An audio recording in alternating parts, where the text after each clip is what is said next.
Michael Hartnett, um dos principais analistas do Bank of America, anunciou que os mercados emergentes são o próximo mercado alcista, que também será beneficiado pela debilidade do dólar e pela recuperação da economia da China. Neste vídeo, revisaremos quais são as razões pelas quais Hartnett e outros analistas estabeleceram essas previsões, além de estudar alguns indicadores macroeconômicos dessas economias em desenvolvimento. Hartnett se atreveu a afirmar que nada funcionaria melhor que as ações dos países emergentes, devido ao fato de que o dólar continuava debilitando-se como mostrador do índice DXY, entre outras razões devido à incertidumbre provocado pelo aumento de ouro proposto pelo presidente Trump e pela elevação devida e déficit do governo norte-americano, que para alguns analistas você está com níveis de PIB muito elevados. Essa debilidade do dólar, segundo Hartnett, pode favorecer os mercados emergentes, atraindo fluxos de entrada de dinheiro para investidores que buscam melhores rentabilidades. Já em um vídeo anterior, fomos revisados como no transcurso do ano, as bolsas com melhores desempenhos eram as dos países europeus, e observamos como não era exatamente o S&P 500 da bolsa norte-americana o melhor retorno. Sim, quando você revisa detalhadamente o relatório das bolsas com melhor desempenho no ano, observa como depois das primeiras 6 posições de bolsas europeias, se encontra diversas bolsas de países emergentes com ótimos retornos no ano. Entre esses países, se encontra países latino-americanos como Colômbia, México e Chile, Brasil e Peru. Mas neste grupo de países emergentes com excelente desempenho, também há países do continente asiático e do continente africano, como África do Sul, Coreia do Sul, Vietnã e China, entre outros. Assim, de certa forma, a hipótese de Hartnett foi cumprida, e se a valorização no ano foi importante nas bolsas de vários países, é possível que algumas bolsas que sejam de espaço para uma reputação importante mais tendo em conta o potencial de crescimento a médio e longo prazo. Não há que esquecer que graças aos ETFs, é possível indexar os índices de bolsas de diferentes países, e onde a compra desses ETFs registra uma valorização igual à obtida pelas bolsas de esses países. Fora das razões para pensar que os emergentes tendem a ter um bom desempenho, são os níveis registrados no desvio entre os desempenhos das ações norte-americanas versus as ações dos países emergentes. A partir do ano de 2010, esta diferença foi aumentada, trazendo níveis sem vistos desde os anos 60. Neste ano, os mercados emergentes tiveram um melhor desempenho que o índice mundial com um desempenho superior a 10%, do índice MSCI Emerging Markets, com uns 6 pontos acima do índice MSCI World.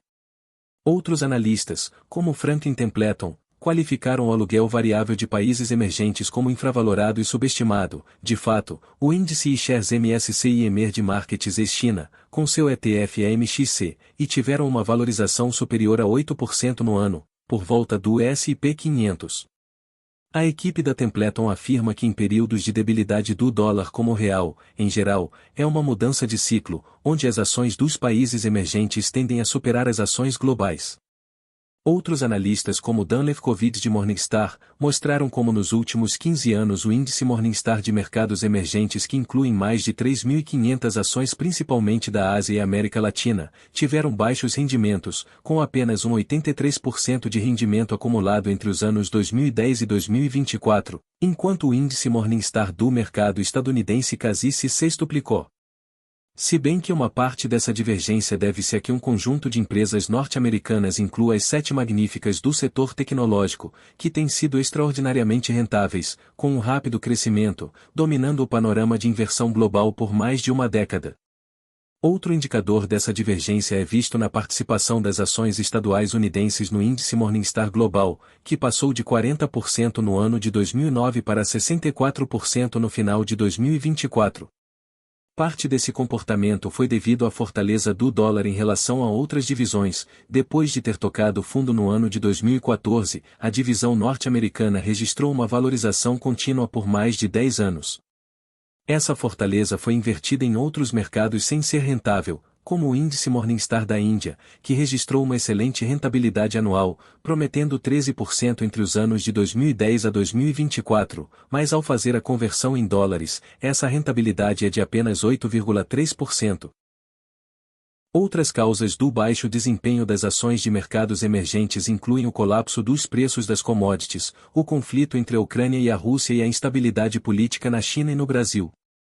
Por exemplo, no final de 2020, a Tencent e a Alibaba já estavam entre as 10 maiores empresas do mundo, mas agora muitos consideram a China como um mercado inviável para investimentos, mudando completamente a narrativa do início dos anos 2000, que falava da ascensão vertiginosa dos mercados emergentes.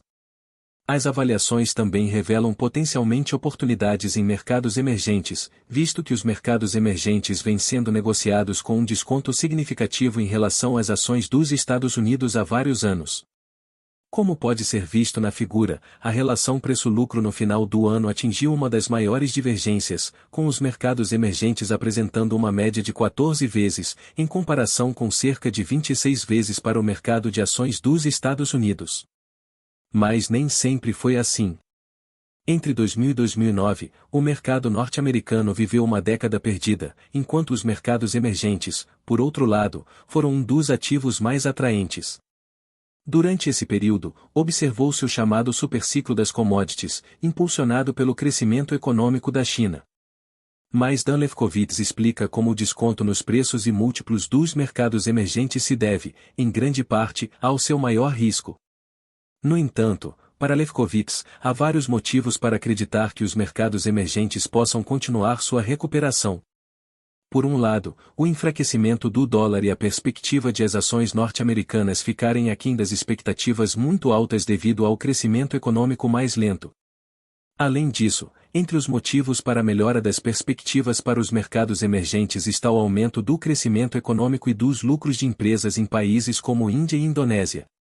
Da mesma forma, a transição energética beneficiaria esses países, visto que eles demandam maciçamente matérias-primas como o cobre, que é amplamente produzido em países emergentes. Mesmo em um relatório recente da Morningstar sobre previsões de retorno de 10 anos, Brasil, China e Coreia estavam entre os mercados de ações com maior potencial de valorização, com uma visão de longo prazo. Até agora, a Coreia teve um desempenho excelente este ano, mas China e Brasil também não tiveram um desempenho ruim. Outro motivo para considerar os mercados emergentes é sua menor correlação com as ações americanas do que com outros ativos, o que significa que, se estes últimos apresentarem um desempenho ruim, os mercados de ações emergentes não necessariamente seguirão o exemplo. Por um lado, os materiais básicos e a energia produzidos nesses mercados emergentes têm uma participação cada vez menor no mercado americano, e a economia chinesa, que representa 30% dos índices de mercados emergentes, tem um ciclo econômico diferente do dos Estados Unidos. Lefkowitz explica como os mercados emergentes se recuperaram com sucesso de crises anteriores. Analisando alguns dados macroeconômicos, vemos que os mercados emergentes têm perspectivas de crescimento econômico bastante positivas, com os países asiáticos previstos para um crescimento médio de 4,5% até 2025 e 4,6% até 2026, isso é mais que o dobro do crescimento das economias ocidentais desenvolvidas. Destaca-se o crescimento esperado na Índia, com potencial de crescimento de 6,2% até 2025 e 6,3% até 2026. Por todos esses motivos, o analista Lefkowitz, assim como Hartnett, sugere que ações de mercados emergentes devem ter um lugar nas carteiras de investimento, o que está em linha com nossa opinião. No entanto, analistas como M. Arnott recomendam ter uma participação máxima de 15% em uma carteira de investimentos. Em um próximo vídeo, se você curtir, analisaremos alguns mercados emergentes que ainda podem ter boas chances de serem interessantes, dadas as altas avaliações dos mercados de ações americanos e de alguns europeus. Lembre-se de que, na descrição do vídeo, você encontrará o link para o melhor curso para aprender análise técnica e fundamentalista para investir em ações. Há também um link para a melhor plataforma para comprar ações na Bolsa de Valores, regulamentada nos Estados Unidos. Se você gostou do vídeo, curta, inscreva-se no canal e compartilhe o conteúdo.